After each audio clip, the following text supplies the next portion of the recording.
GP do Azerbaijão 2023 da Fórmula 1 finalizado, e no episódio de hoje vamos falar aí qual foi o saldo final, quem foram os perdedores e quem foram os vencedores desse GP lá em Baku. Então bora lá!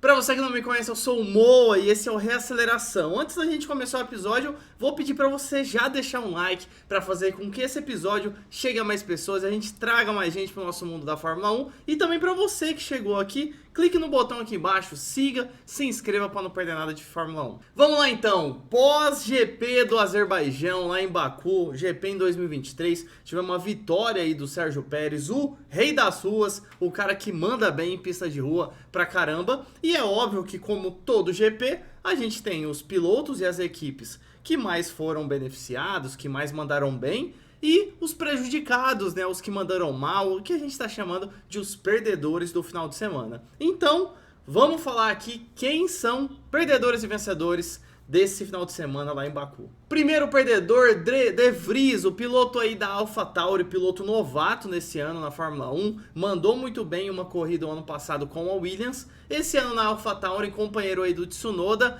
não vem tendo um começo de ano tão fácil assim, e principalmente nesse final de semana em Baku, ele acabou ficando em 20º, em último lugar na classificação, e no GP ele deu uma bitoca, ele deu eu ia falar um selinho, mas na verdade ele deu um beijão no muro na curva 15 do GP, no circuito ali de Baku, no Azerbaijão, e acabou abandonando a corrida. Então De Vries largou em último, tava em último na corrida e acabou abandonando, nem completou a corrida. O De Vries que não vem tendo um ano fácil. Então, primeiro perdedor desse final de semana. Só para demonstrar um pouco mais isso do De Vries, a melhor posição que ele terminou o GP até agora foi 14º lugar, lá no Bahrein e Jeddah, para vocês verem como tá difícil a coisa. Segundo perdedor, Valtteri Bottas, o galochas aí da Fórmula 1, ele largou em 14º lugar e terminou em último, a gente pode dizer, porque o Guan Yu Zhou e o De Vries abandonaram a corrida, então só tinha 18 carros na pista, e o Bottas ficou na última posição, fora que, se eu não me engano, ele fez uns 3 pitstops. Meu, foi o cara que mais fez pitstop, todas as estratégias da Alfa Romeo não deram certo, e o Bottas vem tendo um ano difícil também. A melhor colocação dele foi em 8º lá no Bahrein, depois ele não pontuou mais nas outras corridas. Terceiro perdedor, Nico Hülkenberg, que foi um dos 2 pilotos desse GP que tentaram levar o jogo de pneu duro até a penúltima volta, torcendo para ter um safety car no final, mas a estratégia deu errado, largou em 17º, terminou a corrida em 17º. Hülkenberg também, que teve a sua melhor colocação por enquanto nessa temporada, um 7º lugar lá na Austrália, foi a única corrida que ele pontuou, e a Austrália, aquele GP que teve 80 bandeiras vermelhas, né? Hülkenberg é nosso terceiro perdedor desse GP. Quarto e penúltimo perdedor que a gente vai falar nesse GP aqui é o Esteban Ocon, o piloto aí da Alpine, foi o segundo dos 2 pilotos que tentaram levar o pneu duro até o final desse GP. O primeiro foi o Hülkenberg, que a gente acabou de falar, e o segundo foi o Ocon, e o Ocon foi mais ousado ainda. O Ocon foi parar na última volta, o Hülkenberg ainda parou na penúltima para trocar o pneu. Estratégia, como eu falei, não deu certo, né? Ocon largou em 12º, terminou em 15º. E por enquanto, né, a vida do Ocon esse ano, que tem um companheiro de equipe novato, que é o Gasly, o Ocon só teve a sua melhor colocação esse ano, foi um 8º lugar em Jeddah.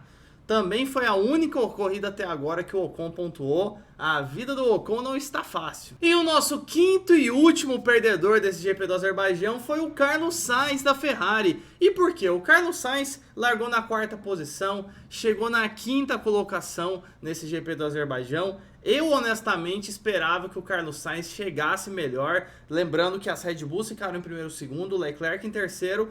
Só que o jovem Alonso acabou passando o Sainz e terminando na 4ª colocação. Pô, o Sainz, é a Ferrari, né? O Leclerc já teve uma boa colocação, primeiro pódio do ano. O Sainz eu esperava que ele chegasse na 4ª colocação. Então, em comparação ao seu companheiro de equipe, ele foi pior. E também em comparação a outra equipe, né? Porque ele chegou atrás da Aston Martin. Tudo bem que a Aston Martin está bem esse ano, mas olhando o piloto, disputa de pilotos dentro da equipe, falando da Ferrari, eu acho que foi um perdedor, sai como um perdedor o Sainz desse GP do Azerbaijão. Lembrando que a melhor colocação do Sainz, por enquanto, nessa temporada, foi um quarto lugar no primeiro GP do ano, que foi no Bahrein. Agora vamos falar dos vencedores. Quem foram vencedores e equipes aí que mandaram bem nesse GP do Azerbaijão? Primeiro vencedor, o Gasly, né? O companheiro de equipe aí do Ocon. Não teve a mesma estratégia que o Ocon de levar o pneu até o final. Gasly largou de penúltimo porque ele teve quebra ali na classificação, né? Então foi a posição que ele conseguiu. De 19º ele largou, ele conseguiu chegar em 14º. Não foi um ótimo resultado para o Gasly, porque ele não pontuou, se bem que o Gasly já pontuou em 2 corridas esse ano, que foram 2 nonos lugares em Jeddah e no Bahrein. Então ele tá melhor que seu companheiro de equipe, como a gente falou do Ocon. Mas esse 14º lugar não gerou pontuação, mas foi um ganho, né? Ele ganhou 5 posições aí. Lógico que a Alpine, eu esperava ver a Alpine mais dentro do top 10, não fora, como vem acontecendo na maioria dos GPs esse ano. Mas vamos dizer assim, para quem largou em 19º, 14º tá bom. Para quem largou em 19º, teve o carro quebrado depois do treino, depois da qualificação, pô, chegar em 14º foi uma vitória. Segundo vencedor, Yuki Tsunoda com a 10ª colocação e pontuando, né? O Tsunoda é a segunda corrida dele que ele pontua. Nas 2 corridas que ele pontuou, ele foi na 10ª colocação, que foi a Austrália e agora no Azerbaijão. O Tsunoda ainda largou em 8º, poderia ter ficado melhor. Mas, meu, com seu companheiro de equipe abandonando... E olha só, eu comentei no episódio aqui do Reaceleração da Corrida, mas na hora que aconteceu a questão lá na curva 15 com o De Vries, eu achei que tinha sido o Tsunoda, pela força do hábito ali. Porque o Tsunoda é cheio de rodar sozinho, de bater no muro. Então, por isso que essa 10ª colocação e a pontuação é uma vitória pro Tsunoda. E o nosso terceiro vencedor aqui é a McLaren com seus pilotos. A McLaren que largou aí com o Norris na 7ª colocação e o Piastri na 10ª, então uma ótima largada dos dois. Mas no final ali, só um dos pilotos pontuou, que foi o Norris terminando na 9ª colocação e o Oscar Piastri terminando na 11ª colocação. Lembrando que a primeira corrida aí que tivemos pontuação dos pilotos foi na Austrália, que foi o GP anterior a esse do Azerbaijão. Então a McLaren começou muito mal a temporada, vem melhorando aos pouquinhos, então por isso que eu trago aqui como uma das vitoriosas, né, a McLaren no nosso ranking aqui,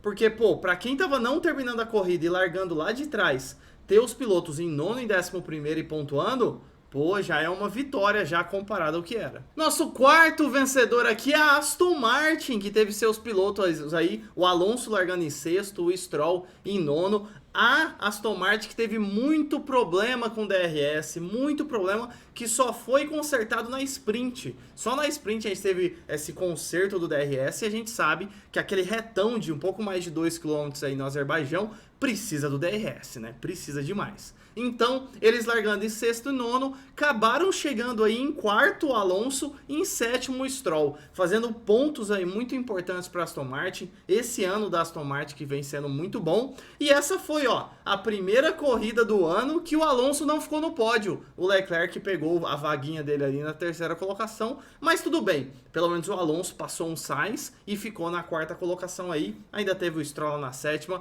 Ótimo final de semana para Aston Martin, lógico que dentro do contexto deles, né? Para quem um DRS não estava funcionando, chegar em 4º e em 7º, pô, maravilha. Nosso quinto e penúltimo vencedor é o Leclerc. Sim, Leclerc fez a pole position lá na sexta-feira para largar no domingo na 1ª colocação, mas gente, as Red Bulls estão muito na frente. Você que viu o nosso episódio aqui sobre a corrida, ou você que assistiu a corrida, você viu, as Red Bulls estão sobrando demais. E no mundo que as Red Bulls estão sobrando, a 1ª colocação não ia ficar com o Leclerc, né? Mas o Leclerc conseguiu segurar bem a 3ª colocação, e eu coloco ele como vencedor porque dentro desse contexto que a Red Bull tá sobrando, ele tem que estar na frente. E foi o que ele fez.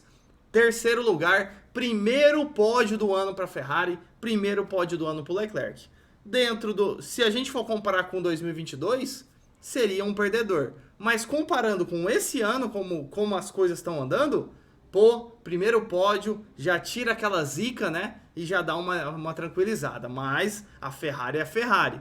Tem que continuar indo pra frente. E o nosso sexto e último vencedor, pra gente fechar aqui o episódio, é o Rei das ruas, né? O nosso Checo Pérez, o piloto aí mexicano, que venceu, largou em terceiro, venceu o GP do Azerbaijão, mais um circuito de rua para variar, né? Sérgio Pérez, que agora já acumula 2 vitórias esse ano nessa temporada e empata com o seu companheiro de equipe, Max Verstappen. Ambos tiveram 2 vitórias cada um nesse ano. O Verstappen tá à frente no campeonato, mas o Pérez tá ali colado, viu? Tá ali colado com ele. Então a gente não pode negar que nesse final de semana o Pérez foi um grande vencedor, tá colando no Verstappen, voou, mandou muito bem esse final de semana o Pérez. Então é isso, galera, se gostou do episódio, deixa um like, fazer com que ele chegue a mais pessoas, traga mais gente pro nosso mundo da Fórmula 1 e também clica aqui embaixo, siga, se inscreva no Reaceleração para não perder nada de Fórmula 1. Então é isso, valeu, falou!